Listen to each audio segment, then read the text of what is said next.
Welcome to FT World.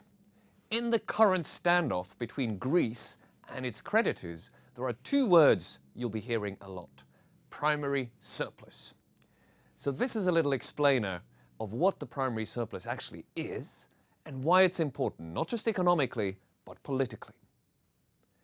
The primary surplus, or really the primary balance, which can be in surplus or in deficit, is the difference between how much the government takes in and how much it spends on goods and services and redistribution, but not on its debt service. So it's the surplus or deficit in government finances before it pays interest and pays down debt. Now, why is this important? And should you want to have a big surplus or a small surplus? Well, for a country like Greece, a surplus is good because it means you no longer rely on other people financing your wages and salaries and pensions. You cover them yourself. On the other hand, you don't want it to get too big, because the more you increase your surplus, the more you're squeezing the private economy, like with any kind of austerity policy. And so the current Greek government, led by Syriza and Alexis Tsipras here, has said we don't want to increase the primary surplus more than we already have. Now, where is Greece's primary surplus at the moment?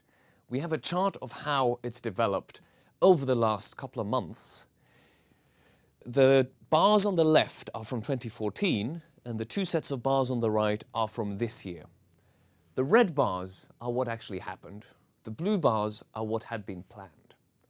You'll have heard that with the uncertainty around the election in January and after Syriza took office, the primary surplus went away. Public finances deteriorated. Well, you can see some of that here. In the summer of last year, the red bars are bigger than the blue bars. The Greek government was doing better, taking in more money relative to expenditures than had been planned. Then towards the end of the year, that surplus disappeared. And for the year as a whole, the surplus was actually a lot lower than what had been planned. But there was still a surplus. In 2015, there seemed to be a continued shortfall. In January, again, just a tiny surplus, smaller than planned. If, however, you look at the next 2 months taken together, that shortfall seems to have been made up, and that pattern is continuing. In terms of having a surplus in its finances, Greece is more or less back on track. It was going to have about 1.5% of GDP last year, 3% this year, then 4.5%. That was the plan, but Tsipras says that's too much. Now, what is this primary surplus for? It's not for domestic spending, as we just said. It's for paying back your debt and interest on that debt. But Greece had a restructuring a few years ago. A lot of its debt was pushed far into the future. But let's see what it still has to pay in the upcoming couple of months. In this chart, you see for every month from now until the end of the year, how much Greece owes in terms of maturing debt.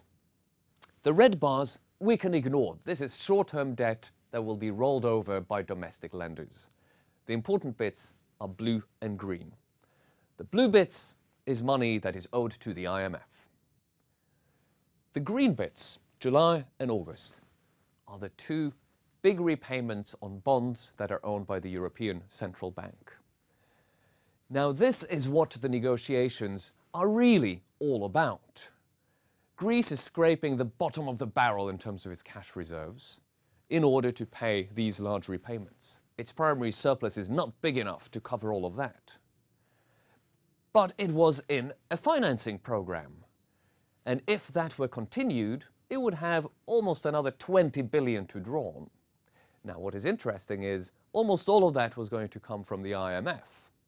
If you think it's a strangely roundabout way for the IMF to lend Greece money to pay the IMF back, you're quite right. But that's how these things are done.